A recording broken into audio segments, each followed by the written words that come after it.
بسم الله الرحمن الرحيم. الحمد لله رب العالمين والعاقبة للمتقين ولا عدوان إلا على الظالمين وأصلي وأسلم على نبينا محمد وعلى آله وأصحابه ومن اهتدى بهديه إلى يوم الدين. أما بعد waxaan ku guda jirnaa bishii barakaysnayd ee Ramadaan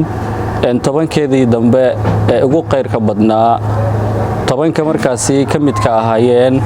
in markaasi Allah subhanahu wa ta'ala uu ku leeyahay tobankani waxa kamid ah hal habeen oo qeyrkiisa aad u weyn yahay ama u ballaaran yahay quraankiisana wuxuu ku leeyahay Allah subhanahu wa ta'ala laylatul qadr khayru min alf shahr. rasuulka sallallahu alayhi wasallam markii la soo gaaro tobankan dambo wuxuu ahaa mid markaasi weyneeya oo inta badanna raadiya ama markaasi baadigooba habeenkaasi kamidka ah tobankan dambe ee ah laylatul qadarka. Aisha radhiyallahu anha waxa laga wariyaa in rasuulka sallallahu alayhi wasallam ay tiray habeenka markii la soo gaaro tobanka dambe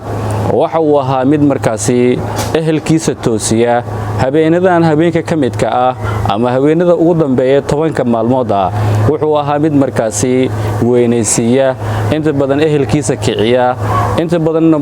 u raadin jiray inuu noqdo mid markaasi ka qayb qaata habeenkaasi markaasi ku jira tobanka dambe habeenkaasi laylatul qadarka inta badan markaasi waxa lagu sheegaa ama quraanka kariimka lagu sheegay inuu markaasi ka fadli badan yahay habeenkaasi ku jira habeenkaasi markaasi quraanka waxa Allah subhanahu wa ta'ala uu ku leeyahay habeenkaasi wuxuu ka qeyr badan yahay ilaa iyo markaasi ku dhawaad kun markaasi bilood oo u dhiganta ilaa iyo 80 ama ku dhawaad ilaa iyo in ka badan 83 markaasi oo sano in markaasi ila eg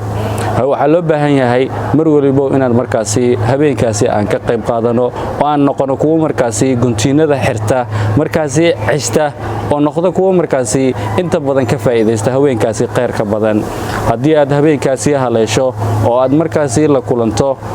wuxuu leeyahay nabigeena naxariis nabadgelyo korkiisa ahaatee waa habeen aad u weyn qadartiisana ay kamid tahay markaasi in waxyaabo fara badan oo Allah subhanahu wa ta'ala uu ku siinayo sidoo kale xadiis waxa laga wariyaa Aisha inay tiri hadii rasuul Allah habeenkaasi aan la kulmo waxaan dhahaa oo markaasi aan ku duceystaa rasuulku wuxuu yiri markaasi Allahumma innaka afuwun kariimun haliimun tuhibbul afwa fa'fu anna markaasuu wuxuu ku soo celceliyay mar walba ducadaasi inuu akhristo qofka hadii uu markaasi habeenkaasi uu la kulmo habeenkaasi waa habeen dambi dhaaf aad Allah subhanahu wa ta'ala uu ugu dambi dhaafo una markaasi ka xoreeyo jahannama oo markaasi ka badbaadiyo mar waliba aan isku dayno tobankan inaan noqono kuwii markaasi la imaado dambi dhaafka baryada Allah subhanahu wa ta'ala la imaada quraan akhriska markaasi la imaada ducooyinka markaasi badiya mar waliba aad in badan markaasi intaas sameeyso waxaan noqonaysaa mid Allah subhanahu wa ta'ala waa haweenkaasi la kulansiyo sidoo kale rasuulku waxa laga wariyaa inuu markaasi yiri